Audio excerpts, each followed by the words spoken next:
City corporation নির্বাচনে বিজয়ী হতে যখন দুই প্রতিদ্বন্দ্বী প্রার্থী তৈমুর আলম খন্দকার ও সেলিনা হায়াৎ আইভী ছুটছেন মানুষের দোরগোড়ায়, তখন গণসংযোগ রেখে শামীম ওসমান জামতলার শ্বশুরালয়ে সাংবাদিকদের ডেকে বললেন অপর দুই প্রার্থী তার বিরুদ্ধে ষড়যন্ত্র করছে।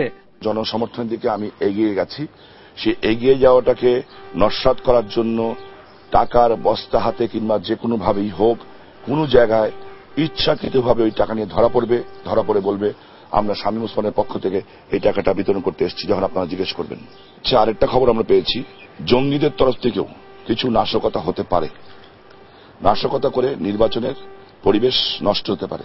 তবে তার এই বক্তব্যের কঠোর সমালোচনা করলেন সেলিনা হায়াৎ আইভী ও তৈমুর আলম খন্দকার।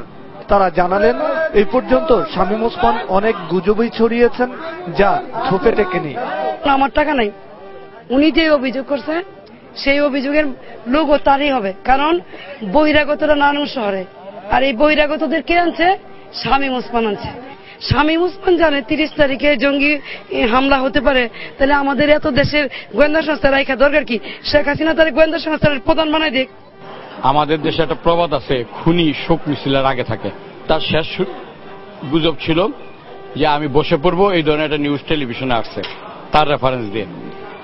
এখন এটা একটা গুজব, এটা তার 18 নম্বর গুজব।